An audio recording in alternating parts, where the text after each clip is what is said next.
Hello, welcome to Infinite Prattle. Bit of a different episode this week. No intro music. I was going to try and sing along and record something, but I thought that'd be silly. I don't know why I didn't do it, to be fair. Maybe I have. I don't know. Maybe I have. Maybe after recording this I thought, nah, let's do it anyway. Only you know. Well, I do, post-recording. Anyway, welcome to Infinite Prattle. You may realise there's a different setting today. As well as the slightly different format, and that's because I'm recording this while on a cruise. So this is my cabin, and the hat of the day is a P&O Britannia one, because I am, in fact, if I turn my Pringle can stand, yes, that's what I'm using, there's the balcony of the cruise ship room. So I'm using a Pringle can, by the way, because my gimbal doesn't like the ship, so if I put it in follow mode, it rocks, and weirdly the Pringle box is more stable. Who knew? Plus, my phone needs to charge, because I did a bit of a walking around ship vlog today, which will be out at some point, about the cruise, about my experience. So, but today's not about that. Today's not about the cruise. It's not about my holiday. It's about other things. So today's episode is about me living as a bachelor, and I've touched on this before. I don't know why I'm pointing at you with a pen. If anyone that's watching this will be delayed on YouTube, because I don't know whether I'll be able to upload it today. So it might not be delayed. So I'm talking in riddles. So I apologise. So you may be able to watch this today when it goes out, or the day that goes out. I'm saying today because I always record on the day normally. So today's about being a bachelor and having things in your house that potentially your partner wouldn't, and in my case, a female partner. So when I lived alone for 12 years, so I bought my first house at the age of 21, very lucky. There's another point to that story, but I'm not going to touch on it today. Cost of living crisis and all that sort of stuff.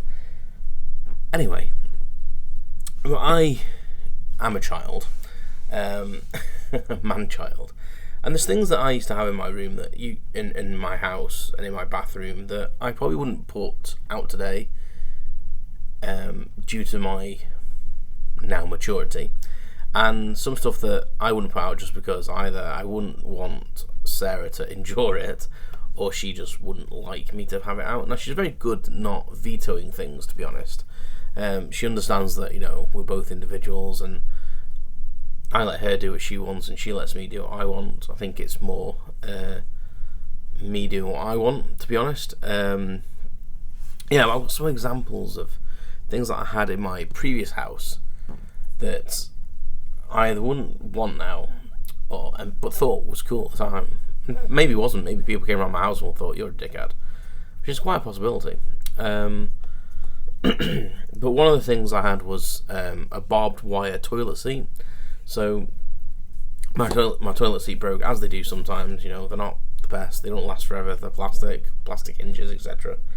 And I was looking for a new one, and I don't know where I even found it. I don't know where I found it at all, to be honest. It was just online somewhere, and it was a like a transparent acrylic resin kind of toilet seat, but it had barbed wire molded into it, and I just thought, that's pretty freaking cool. So I bought it, and it went pretty well with my toilet seat light. So I had a toilet bowl light, should I say. So it basically, when you lifted the toilet lid, it lit up to light the toilet for you, because I hate putting the light on at night. I hate putting the light, it wakes me up. So I used to stagger to the toilet in the dark, and basically it sensed when you came into the room, basically, and it hung over the seat like one of the toilet bowl fresheners that you get in the UK. I'm guessing you get them other places in the world, because toilets look the same. So it hooked on the outside, and on the outside there was an IR sensor, and on the inside there was basically an LED light. So as you walked into the bathroom, it sensed you, and the light came on and lit the toilet up, and you could light it up in like RGB colours, different. You could select which colour. I think it was like red, green, blue, white, and a couple of other colours, I think, like a mixture. Or you can have it cycle through colours. Probably not very hygienic. I had to get out and clean it. It was minging. But it was pretty cool. So when you walked into the room, it used to come on, and then that capped with the clear acrylic toilet lid. I just thought I was the fucking bee's knees, if I'm honest with you. I thought I was ace, and I loved it. And the thing is, when you like something, I don't even care. Like, everyone wants everyone to like the stuff you like. I don't care if you don't like the stuff I like. It's my house, damn it, and I will have what I want. And I think that's the joy of when you get your own place. It's that freedom to say, you're breaking away from your parents' rules, or your guardians' rules, or whoever you used to live with as a kid, and you're saying, this is my space now, and this is how I'm going to decorate it, these are the gadgets I want, and this is how I live. If I want to have my meals at 2 a.m. in the morning, I will. So yeah, a lot of these weirdly are in the bathroom. I don't know why. I don't know why I had an obsession with putting weird shit in my bathroom, but most of it's in the bathroom. In fact, I think all of the stuff I'm going to talk about today is in the bathroom, apart from one, which I'll mention now before I forget. So, I used to have a knife block, and I had a few things of these around my house actually. So, but they weren't. The knife block was like a separate brand, but I had a knife block, and it basically was a big molded kind of stick man, I suppose, and it looked like he was being stabbed with all the knives basically, and I thought it was ace. It was so unusual. The knives were actually pretty good, and I think it looked a bit like a modern piece of art, to be honest. I thought it looked quite artistic. It was one of the first things that was vetoed when we moved house, but I sold it to a colleague, so bonus. And the other things were kind of along the same ilk, where like these, there was a range of them for different things, and basically they were these people, moulded plastic people, but they'd all been murdered in a certain way, and the certain way they'd been murdered was their function.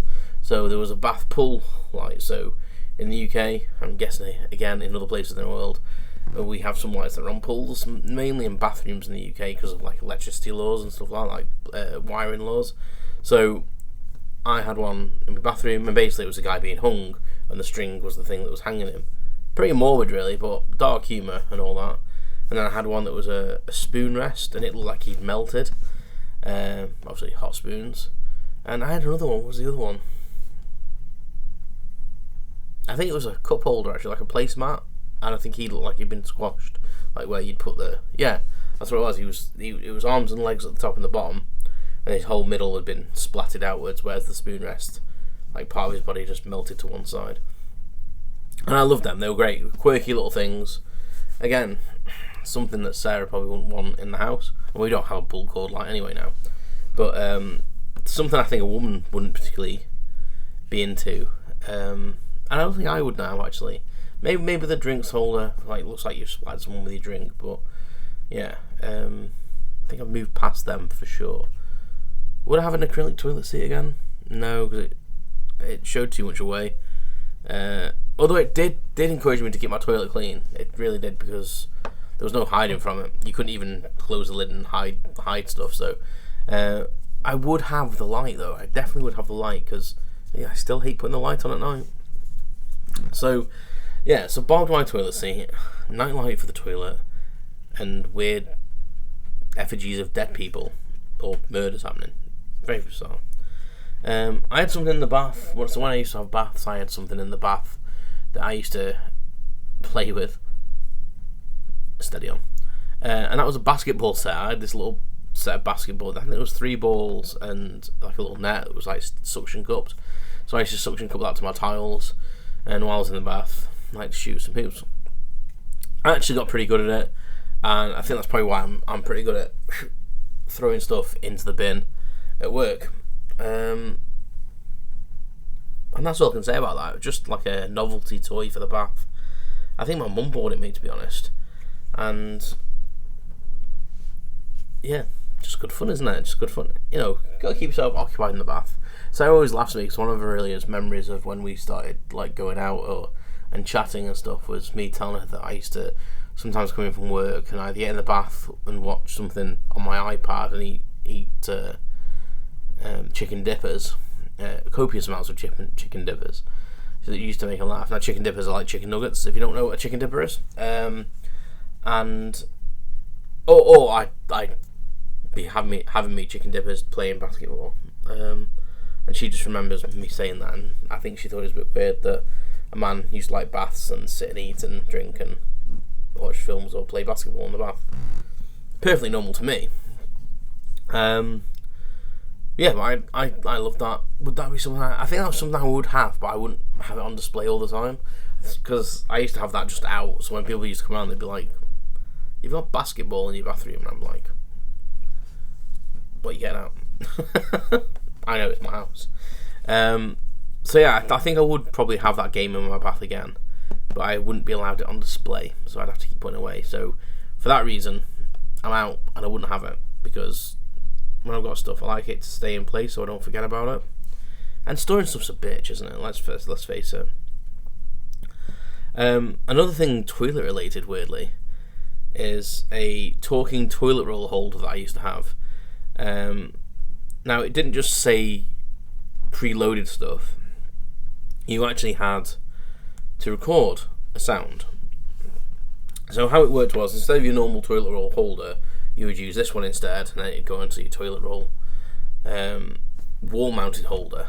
And basically, very bizarrely, you could record a phrase. So when someone pulled the toilet roll, it would then just play the phrase that you recorded. Unfortunately, you can only record one phrase at a time and have that play back, which was a little bit annoying. I think it'd been nice if there was like maybe 3 or 4 you could have recorded and it just looped them in random.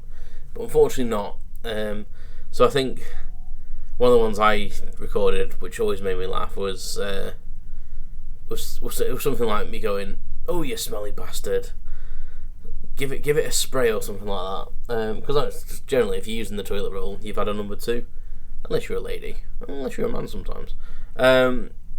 So the joke was, you've done a smelly one, spray some spray. And then another one I had was, I think it was like, "If you're using me, if you pissed on the seat," so you're taking toilet roll because you pissed on the seat, and that was for the men. They're all for the men, really.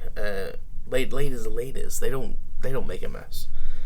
Men are animals in general. So yes, but that amused me. It was like one of the things. The first time someone came round and used it, it was hilarious. It was always funny the first time someone discovered it. But then me living there full time, it did grow old reasonably quickly. And also it used to scare me sometimes, because when I first put it out, I'd forget it was there, and sometimes in the middle of the night, I'd just sometimes take a piece of toilet roll to blow my nose in the night, especially in the summer because I get hay fever, and I'd pull it out, and it was quite loud. It'd go, "Oh, give it a spray, you dirty bastard," and I'd absolutely crap myself, and sometimes in anger just turn it off, because we had to take out the tube and stuff to turn it off. It was a pain, a funny pain, and it was reasonably cheap. I think most of these things on this list weren't very. I think the barbed wire toilet seat was probably the most expensive at about £35-40, which was quite expensive for a toilet seat back in the day. Oh, excuse me. I've been up very early today, so you'll have to apologise. I'm on holiday and I set my alarm for like 5:30 because I'm an absolute jackass.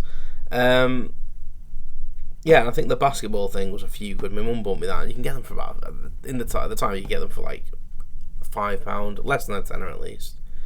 And the all the little, I think the most expensive thing was probably actually the knife holder. That was about £60, I think, 66, maybe £69.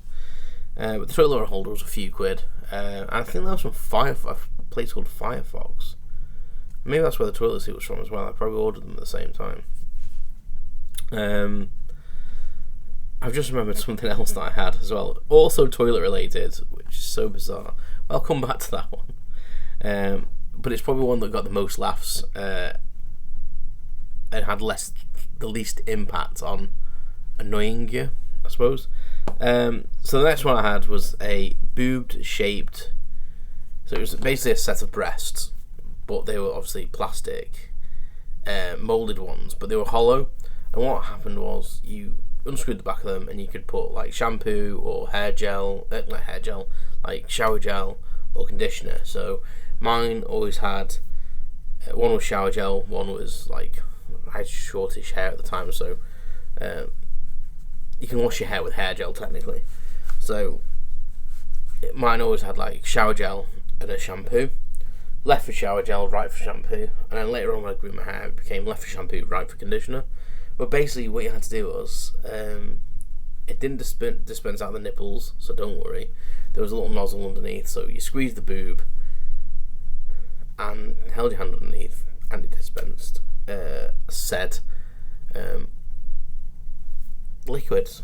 And it was hilarious to me, more so because it used to annoy my mum, especially when she came to visit. She was like, "Why have you got them boobs still up? You need to grow up." And sorry, Mum, no. Why would you want to grow up? It's boring. I definitely wouldn't have them in my house currently. Same with the toilet roll, just because they're annoying, and it's gimmicky. And to be fair, they didn't work very well half the time.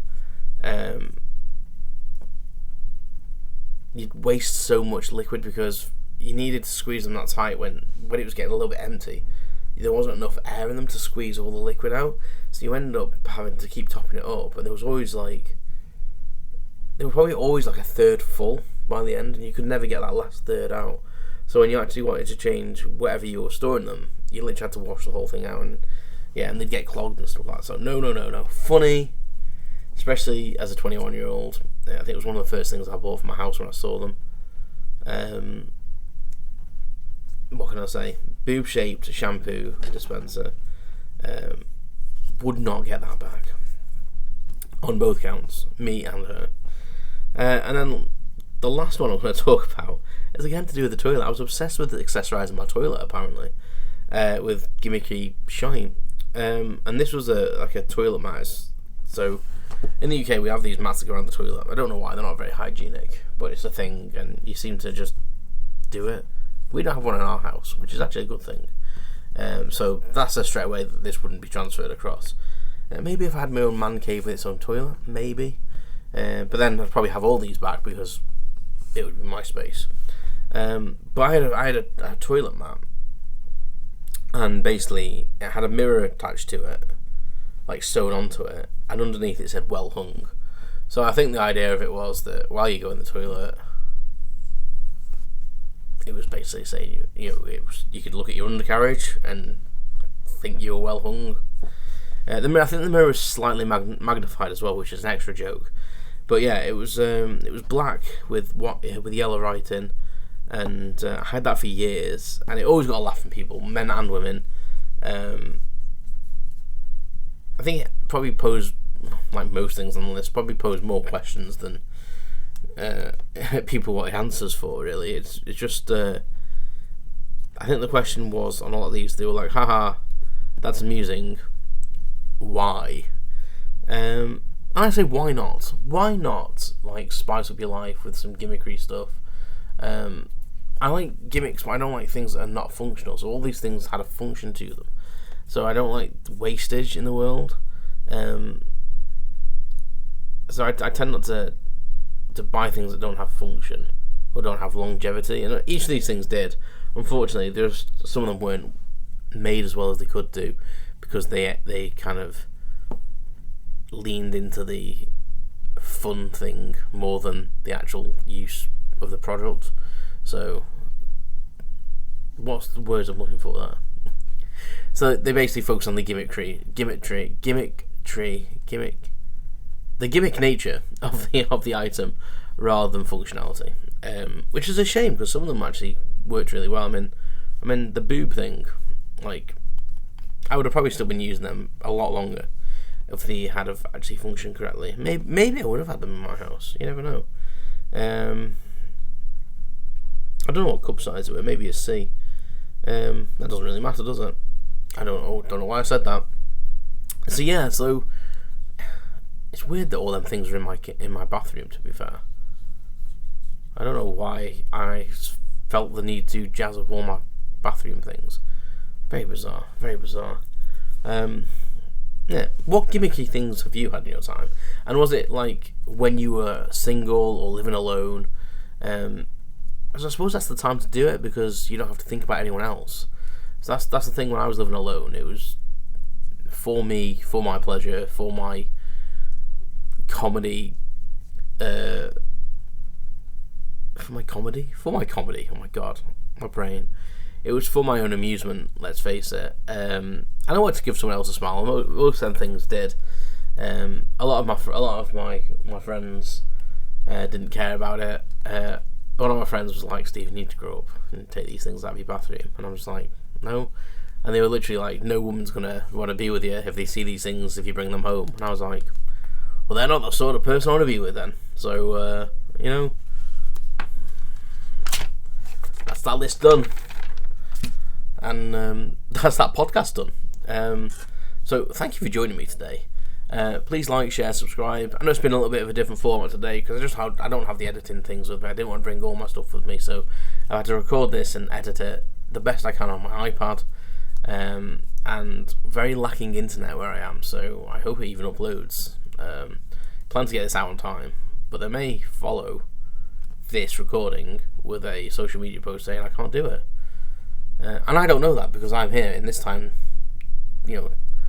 and you're in your time, and you know better than I because you're there. I'm going to shut up now and I'm going to go. But thank you for listening. This has been Infinite Prattle. I've been Stephen. Take care of yourselves, look after each other, and remember to keep on prattling.